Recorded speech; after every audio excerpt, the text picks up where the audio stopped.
I've been looking for years for an opportunity to put Titanic back on the big screen because that's really where it belongs. It's a different experience in a movie theater. And I never doubted for a second that Titanic was right for 3D. So I thought, well, this could be a way to do it.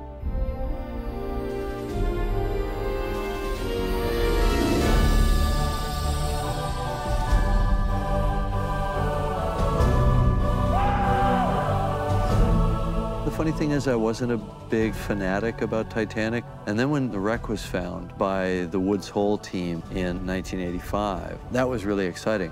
But it wasn't until later when I started to explore the idea, I really realized what a great story it was. What an amazing, historic, epic novel Titanic is, except it's not a novel. It really happened. It's been 84 years. And I can still smell the fresh paint. And then, of course, I immediately thought, what's the best way to tell this story? Well, as a love story. And that's how I pitched it to 20th Century Fox. I hadn't written a word. I took in Ken Marshall's book, An Illustrated History of Titanic, and right in the center is a double-fold painting, and it shows the Titanic sinking. I slapped that down on the table in front of the Fox executives, and I said, Romeo and Juliet on that ship. Open your eyes. Bingo, they were hooked. Looking at the tapestry and the background that we had to stage that movie against, I said to myself, this could be one of the last times where Hollywood makes an old-fashioned film, where you can build sets that are 900 feet, where you could bring out 1,000 extras and dress them in wardrobe. And that really excited me. We needed to find the best actors and actresses who could be chameleons. And when you would watch the movie, you're not sitting there saying, oh, that's this star playing that role, or that's this star playing that role. You see people.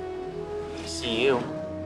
Kate had done films like Sense and Sensibility. She was very, very well respected. I'm the king of the world! Leo had already done a couple of films like Basketball Diaries and What's Eating Gilbert Grape, where he was really on fire as an actor. You jump, I jump, remember? I can't turn away without knowing you'll be all right. I think the film was successful because we believed those two people. That's when you know the chemistry's working, and they played so beautifully against each other. Iceberg, right ahead! It's a fun ride to see the product of all your efforts and all the efforts of so many hundreds of people that worked on the film accepted and just beloved by the audience. Now there's something you don't see every day. But you can't set out to do that because it just happens. Bringing Titanic back to the big screen is about offering Titanic to a whole new generation of moviegoers. Part of it is just to see the film again, and then to see it in 3D really kicks it up to a whole other level. But I think Titanic will have a different meaning to people who saw it 14, 15 years ago that have gone on in their lives, maybe gotten married, maybe they have children, maybe they're going to look at love and life differently now than they did then. When this ship docks, I'm getting off with you.